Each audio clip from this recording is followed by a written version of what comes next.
I'll never forget that moment in the boardroom. Collin stood at the head of the mahogany table, his expensive suit gleaming under the fluorescent lights. Around us sat 12 faces I'd known for years, people I'd hired, trained, and trusted. But today, they wouldn't meet my eyes. "Andy," Collin said with that fake smile plastered across his face, "you've had a good run here. Really, you have. But this company needs fresh leadership now. New ideas, modern thinking." I felt my stomach drop, but I kept my face calm. 23 years I'd put into this place. 23 years of 18-hour days, missed dinners and weekends spent fixing problems nobody else could solve. "We're restructuring your position," Collin continued, enjoying every word. "You'll be transitioning to a consulting role, less responsibility, of course. But hey, you can finally take it easy, right?" A few people shifted uncomfortably in their chairs. Susan from accounting actually looked like she might cry, but I just nodded slowly. "I understand," I said quietly. Collin's grin widened. He thought he'd won. If only he knew what was sitting in my safe at home. That night, I sat in my study staring at the old photograph on my desk. It showed me and Tom McKenzie shaking hands outside a tiny office building in 1999. We were both 35 then, broke but full of dreams. Tom had the vision, I had the business sense. Together, we built McKenzie-Walsh Construction from nothing. I remembered Tom's last words before the cancer took him 2 years ago. He gripped my hand with what little strength he had left and whispered, "Promise me, Andy, don't ever let some corporate snake destroy what we built. This company has a soul." Back then, I thought the worst thing that could happen was losing contracts or going bankrupt. I never imagined someone like Collin would show up, charming the board with flashy presentations while slowly poisoning everything Tom and I had created. The irony wasn't lost on me. When Tom died, his shares went into a trust. The board thought Collin had bought them out. What they didn't know was that Tom had left everything to me in a private arrangement. 60% ownership, legally bulletproof. I pulled out the dusty folder from my safe. Time to start watching very carefully. The next morning, I watched Collin fire Janet Morrison. Janet had been our HR director for 15 years. She was the kind of person who remembered everyone's birthdays and stayed late to help new employees with their paperwork. Her crime? She'd questioned Collin's decision to cut health benefits for part-time workers. "We need team players here," Collin announced to the office. "People who understand that sometimes tough decisions have to be made." Janet packed her desk with tears in her eyes. When she passed my new, smaller office, she slipped me a USB drive. "He accidentally CC'd me on some emails," she whispered. "Thought you should know what he's really planning." That afternoon, I drove to Janet's house. She lived in a modest ranch home with a garden full of roses. Over coffee, she told me about the emails Collin had sent to his old colleagues at Brennan Industries. "He's not here to save the company, Andy," she said. "He's here to strip it for parts and sell it off. The whole thing is just a money grab." I plugged in the USB that night. What I found made my blood run cold. Collin wasn't just planning to downsize. He was planning to destroy us completely. The emails painted a clear picture. Collin had been inflating our quarterly reports to make the company look more profitable than it actually was. He'd been hiding debt, exaggerating project values, and straight up lying to our biggest clients about delivery timelines. One email to his financial advisor made me sick. "Don't worry about the long-term damage. By the time anyone figures out what's happening, I'll have cashed out and moved on. These construction guys never check the books anyway." Another email discussed his plan to sell our client list to Brennan Industries for $2 million. Our client list built over decades of trust and hard work. I printed everything. Every email, every document, every shady deal he'd tried to hide. Then I made 3 copies and stored them in different locations. My home safe, my lawyer's office, and a safety deposit box downtown. My hands shook as I organized the evidence. This wasn't just corporate greed. This was betrayal of everyone who'd ever trusted McKenzie-Walsh Construction. I thought about Tom's handshake, about Janet's tears, about all the workers who depended on this company for their livelihoods. Collin had no idea what he'd just walked into. 2 weeks later, Collin called an all-hands meeting. The conference room was packed with worried faces. People had been whispering about layoffs for days. I've got some tough news, Collin began, his voice dripping with fake sympathy. Due to market conditions, we're going to have to suspend the employee pension fund temporarily. The room erupted. Jim Peters, our lead foreman, stood up so fast his chair fell over. Temporarily, Collin? Some of these people have been paying into that fund for 20 years. I understand your concerns, Collin replied smoothly, but we need to prioritize the company's survival. Once we're back on solid ground, we'll restore everything. I watched from the back as Karen Morris from payroll started crying. She was 58 years old and had planned to retire in 2 years. Her pension was everything to her. After the meeting, I sat in my car in the parking lot and watched people stumble out looking shell-shocked. Some were crying, others were angry. A few just looked defeated.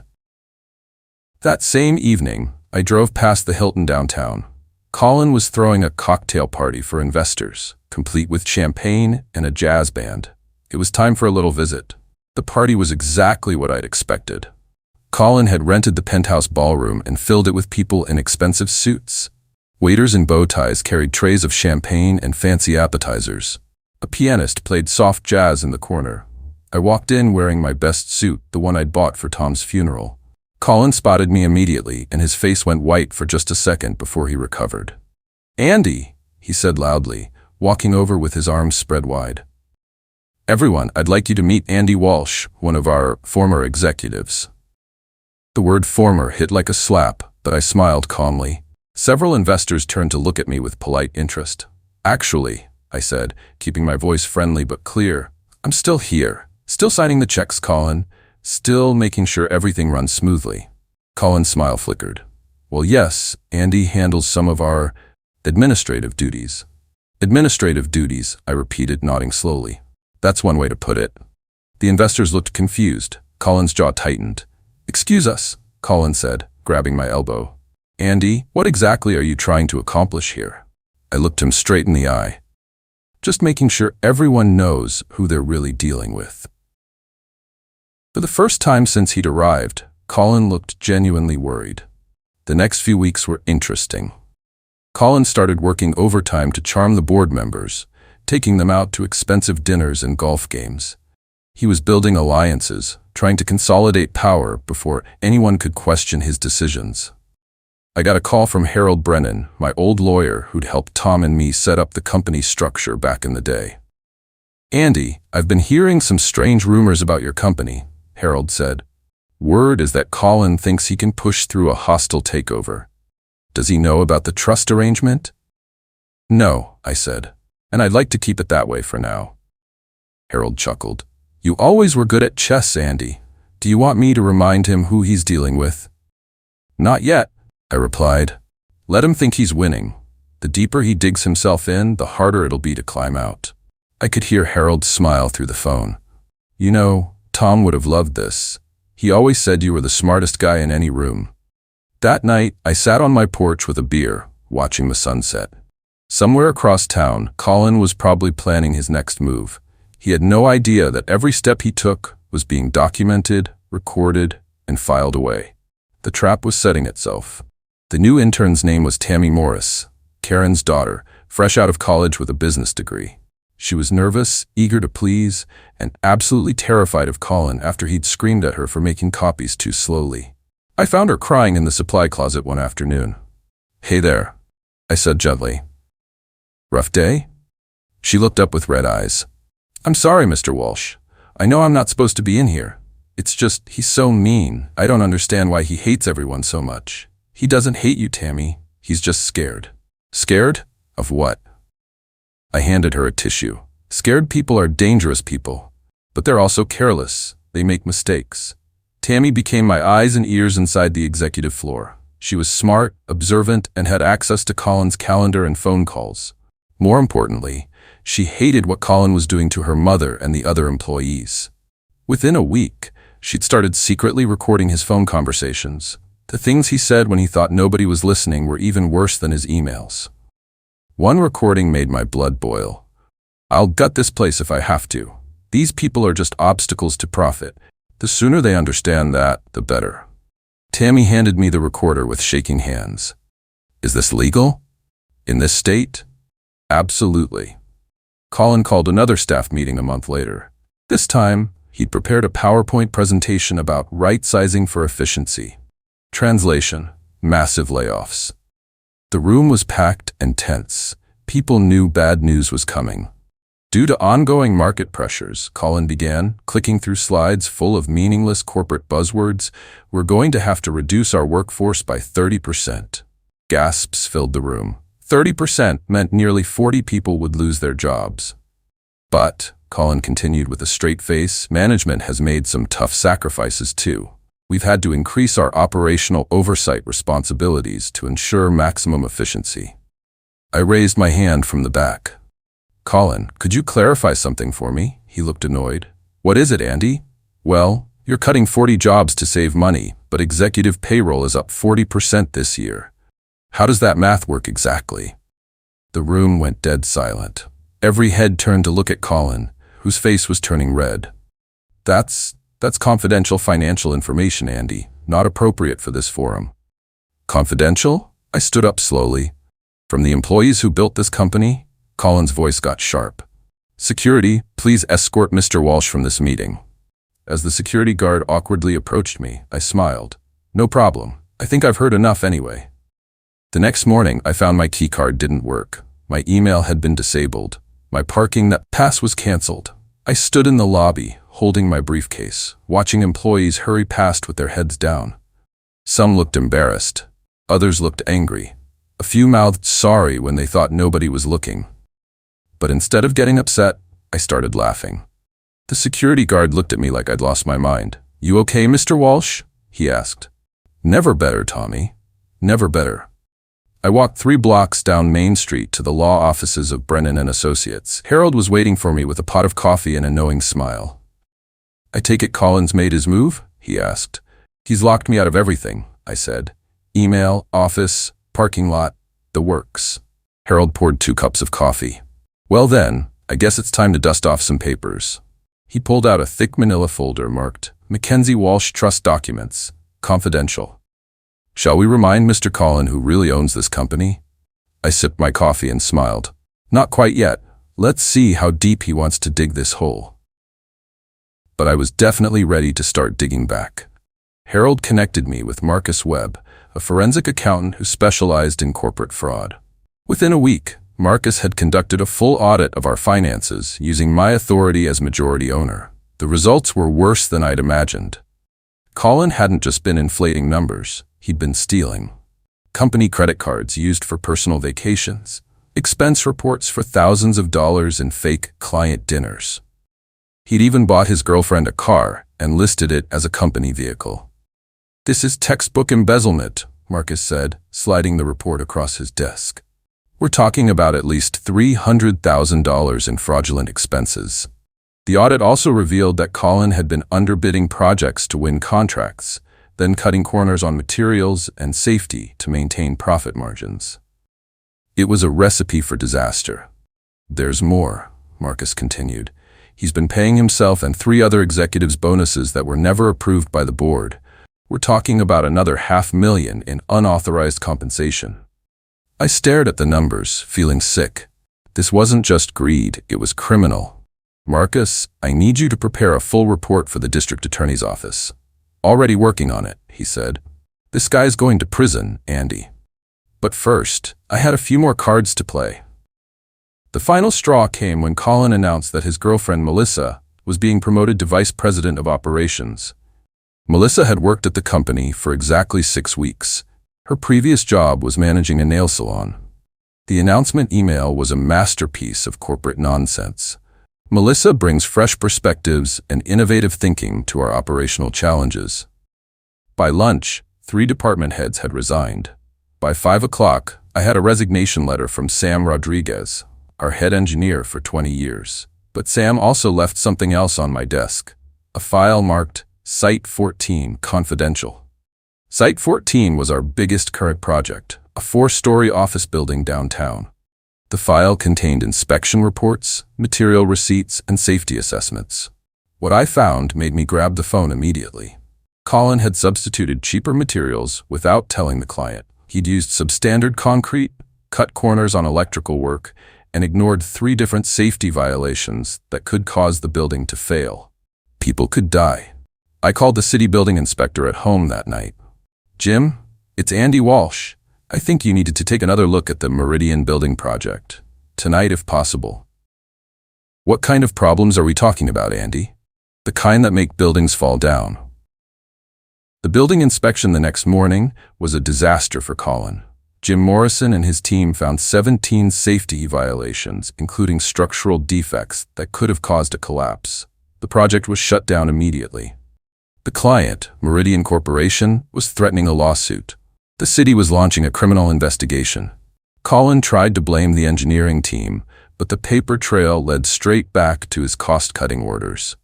Every corner that had been cut, every safety standard that had been ignored, every cheap material that had been substituted, all of it had Collin's signature on the authorization forms. I watched from across the street as police cars pulled up to the construction site.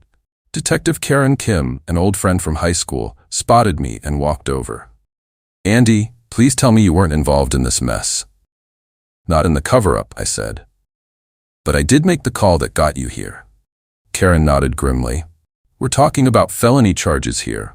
Reckless endangerment, fraud, maybe even attempted manslaughter if that building had collapsed." Through the office windows, I could see Collin pacing frantically, making phone calls. His face was red and he kept wiping sweat from his forehead. "Karen, when you're ready, I have some additional evidence that might interest you." Board member Patricia Huang called me that evening. Patricia owned a small construction company herself and had always been skeptical of Collin's flashy promises. "Andy, what the hell is going on over there? I'm getting calls from reporters, lawyers, and now the police. Collin's telling everyone this is just a misunderstanding." "Patricia, check your email in 5 minutes, then call me back." I sent her copies of the financial audit, the safety violation reports, and selected recordings from Tammy. Then I sat back and waited. My phone rang exactly 4 minutes later. "Jesus Christ, Andy. How long has this been going on?" "Since the day Collin walked through our doors," I said. "Maybe longer." "Why didn't you tell us sooner? Would you have believed me, or would you have thought I was just a bitter old man trying to undermine the new leadership?" Patricia was quiet for a long moment. "You're right. We probably would have dismissed it, but Andy, this is criminal behavior. We have to act." "I agree. But there's something else you should know before the emergency board meeting." "What?" "Tom didn't just leave me his shares, he left me control of the company, 60% ownership." The silence on the other end lasted nearly 30 seconds. "Andy, why didn't you say anything?" "Because I wanted to see what Collin would do when he thought he had all the power. And now I think it's time for him to learn who he's really been working for." Word spread fast through the construction community. By Wednesday, 8 of our best employees had quit to start their own company. They called themselves Integrity Construction and asked if I'd be willing to provide some advice. Instead, I made them an offer they couldn't refuse. "How would you feel about some silent investment capital?" I asked Sam Rodriguez over coffee. "Enough to get you started with equipment, bonding, and your first few projects?" Sam's eyes went wide. "Andy, we couldn't ask you to." "You're not asking. I'm offering. Consider it a loan at 0% interest, payable when you're profitable." "How much are we talking about?" $500,000 to start. More if you need it." By Friday, Integrity Construction had filed their business license, rented office space, and hired their first 5 employees. All of them were people Collin had fired or driven away. The local Construction Trade Association newsletter ran a small story about the new company. The headline read, "Former McKenzie-Walsh employees launch Integrity Construction with anonymous angel investor." Collin called me that afternoon, his voice shaking with rage. "You're funding my competition after everything this company has done for you?" "Collin," I said calmly, "I think you're confused about who's been doing what for whom." He hung up on me. The emergency board meeting was scheduled for the following Monday. Collin had spent the weekend flying around the country, meeting with potential buyers for the company. He was trying to push through a merger with Brennan Industries that would net him personally about $2 million. Of course, he couldn't legally do that without board approval. But Collin had convinced himself that he had enough votes lined up to ram it through. The merger documents arrived by courier on Sunday evening. Harold reviewed them and whistled low. Andy, this deal would essentially dissolve McKenzie-Walsh Construction. All assets, contracts, and intellectual property would transfer to Brennan Industries. The employees would be terminated and offered new positions at reduced salaries. What about the pension fund? Gone. Brennan would have no obligation to honor any existing retirement commitments. I thought about Karen Morris, who was still hoping to retire in 2 years. About Tommy, the security guard, who'd been counting on his pension to pay for his daughter's college. About all the people who'd trusted this company with their futures. Harold, make sure you're in that board meeting tomorrow, and bring every document we have. The whole file? Everything. It's time to end this. Monday morning, the boardroom buzzed with tension. 7 board members sat around the mahogany table, their faces grim. Collin strutted in at exactly 9 a.m., carrying a leather briefcase and wearing his most expensive suit. I wasn't invited, of course. Officially, I was just a former employee with no current standing. But at 9:15, the main door swung open and I walked in, carrying a red folder and followed by Harold. Collin's face went white. What is he doing here? Security? Patricia Huang held up her hand. Actually, Collin, Andy has every right to be here, legally speaking. What are you talking about? I set the red folder on the table and looked Collin straight in the eye. Before you vote on selling the company I helped build, you should probably know who you're really dealing with. Andy, I don't know what kind of game you think you're playing. No game, Collin. I opened the folder and pulled out the trust documents. I own 60% of this company. I have for 2 years now, ever since Tom died. The silence in that room was deafening. That's impossible, Collin whispered. Harold stood up and distributed copies of the ownership documents to each board member. These are certified by the state and fully legally binding. Mr. Walsh has been the majority owner since Thomas Mackenzie's death. I watched Collin's face cycle through disbelief, rage, and finally, fear. As majority owner, I continued, I'm vetoing your proposed merger with Brennan Industries. Collin tried to argue, but the numbers didn't lie. Harold had brought copies of every document, the original partnership agreement, Tom's will, the trust transfer papers, and the notarized ownership certificates. This has to be fraud, Collin said, his voice getting higher. There's no way. Actually, Patricia interrupted, this explains a lot.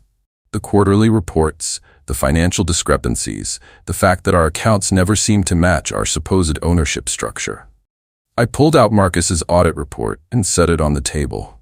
Since we're all here, you might want to know about the $300,000 Collin has stolen from the company over the past year.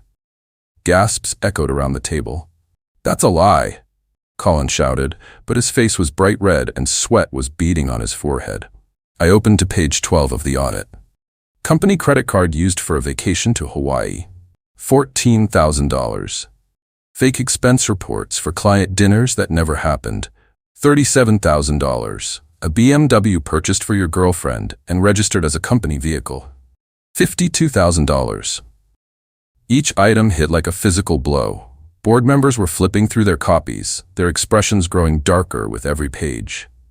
And then there's Site 14, I added quietly. Collin started to stand up, but Harold was ready with the building inspection reports. 17 safety violations, substandard materials, ignored engineering recommendations. People could have died, Collin.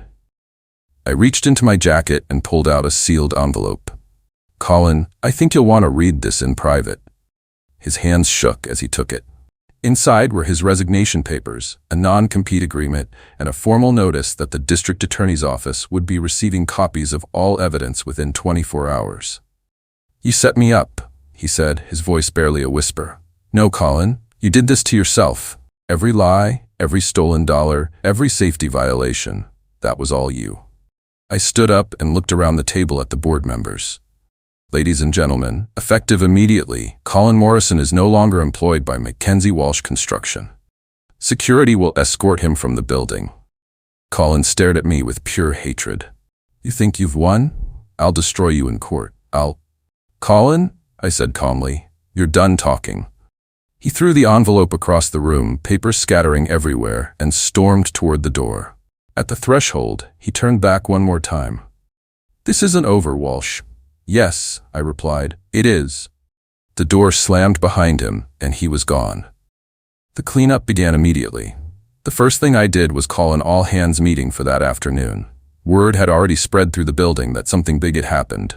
People were clustered in small groups, whispering and speculating.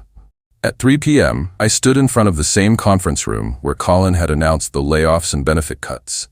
But this time, the mood was different. "First," I said, "effective immediately, the pension fund is fully restored. Every dollar that was suspended is being returned with interest." The room erupted in cheers. Karen Morris was crying, but this time they were happy tears. "Second, everyone who was terminated by Collin is welcome to return to their position with full back pay." More cheers. "Third, executive compensation is being reduced to reasonable levels, and those savings are going into employee bonuses and facility improvements." I had to wait for the applause to die down before I could continue. "And finally, I want to apologize. I should have stepped in sooner. I should have protected you from what happened. That's on me." Sam Rodriguez, who had come to the meeting even though he'd already started his new company, stood up. "Andy, why didn't you tell us you owned the company?" I thought about Tom's handshake, about Collin's smug grin, about all the good people who'd been hurt. Because I wanted to see what Collin would do when he thought nobody was watching. Unfortunately, it was worse than I imagined. That evening, I was working late in my restored office when Tammy Morris knocked on the door. Behind her stood a woman I didn't recognize, Collin's now ex-girlfriend Melissa. "Mr. Walsh," Tammy said nervously, "Melissa says she has something you need to see." Melissa looked terrified. She was carrying a cardboard box filled with files. I found these in Collin's apartment," she stammered. "He was trying to burn them when the police showed up to arrest him." Inside the box were contracts with Brennan Industries, dating back 6 months before Collin had even been hired at McKenzie-Walsh. He'd been planning the takeover from the beginning. There were also forged documents showing fake safety inspections for Site 14 and emails discussing how to neutralize Andy Walsh as a potential threat to the merger. "There's more," Melissa said, pulling out a recording device. "He made me record conversations with employees. He wanted dirt on everyone so he could fire anyone who might cause problems." I listened to a few minutes of the recordings. Collin's voice was cold and calculating as he instructed Melissa to find ways to discredit long-term employees. "Melissa, why are you giving me this?" She started crying. "Because what he did was wrong. All of it. The lying, the stealing, the way he treated people. My mom works construction too, and if someone did this to her company..." I called Harold immediately. This evidence would seal Collin's fate completely. The news broke the next morning. Former construction executive arrested on fraud charges. The article detailed Collin's embezzlement, the safety violations, and his attempted takeover scheme. But I was more interested in a smaller story buried on page 6. Brennan Industries under investigation for corporate espionage. Apparently, the FBI had raided Brennan's offices and found evidence of a systematic plan to infiltrate and acquire smaller construction companies through planted executives. Collin wasn't the first. He was part of a larger criminal enterprise. By noon, I'd gotten 3 phone calls from other construction company owners who suspected they'd been targeted by similar schemes. But the most interesting call came from Detective Karen Kim. "Andy, we just got word that Collin is trying to start a new consulting firm. He's reaching out to former clients and subcontractors, claiming McKenzie-Walsh is unstable and offering his services as an alternative." "Is that legal, given the non-compete agreement he signed?" "Absolutely not. We're getting reports that he's been making false statements about your company's financial condition." I smiled. "Karen, I think you'll find that Collin's new business venture is about to hit some unexpected obstacles." By evening, Harold had sent cease and desist letters to every business Collin had contacted. We also filed injunctions to prevent him from using any proprietary information or client relationships.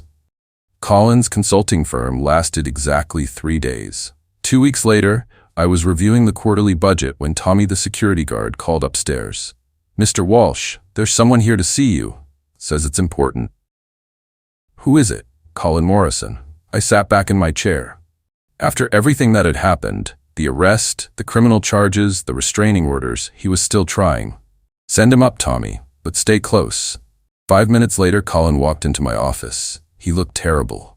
His expensive suit was wrinkled, his hair was messy, and he had dark circles under his eyes. Andy, I need to talk to you. You've got 5 minutes. He sat down heavily and put his head in his hands. I messed up. I know that. But I need your help. My help? The charges, the lawsuits, the restraining orders, they're destroying me. I can't get work anywhere. My lawyers say I could go to prison for 10 years. I studied his face. He looked broken, desperate. I'm sorry, he continued, for all of it. The way I treated you, the things I said, what I did to that company. If I could take it back. But you can't. No. But maybe we could work something out. I could pay back the money, testify against Brennan Industries, help you recover everything I damaged. I was quiet for a long moment. Outside my window, I could see the construction crews working on the Meridian building, rebuilding it properly this time. Collin, do you know why I never told you I owned this company? He shook his head. Because I wanted to see who you really were when you thought nobody was watching. And you showed me exactly who that was. I stood up and walked to the door. Tommy will escort you out now. Don't come back. 3 months later, McKenzie-Walsh Construction was thriving again. We'd won 2 major contracts, hired back all the employees who'd been fired, and restored the pension fund to full funding. The criminal trial against Collin had resulted in a guilty verdict on 12 counts of fraud and embezzlement. He was sentenced to 8 years in federal prison and ordered to pay full restitution. Brennan Industries had been shut down by the FBI, and their executives were facing their own criminal charges. But the real victory was smaller and quieter. It was Karen Morris telling me she felt secure about her retirement again. It was Sam Rodriguez deciding to merge his new company back into McKenzie-Walsh as an equal partner. It was Tammy Morris getting promoted to assistant manager and thriving in her new role. One afternoon, I was walking through the main office when I heard something I hadn't heard in months. Laughter. Real, genuine laughter from people who enjoyed their work and trusted their company. I stopped by the break room and watched our employees chatting over coffee, sharing photos of their kids, making plans for the weekend. This was what Tom and I had dreamed of building all those years ago. Not just a construction company, but a place where good people could do good work and build something meaningful together.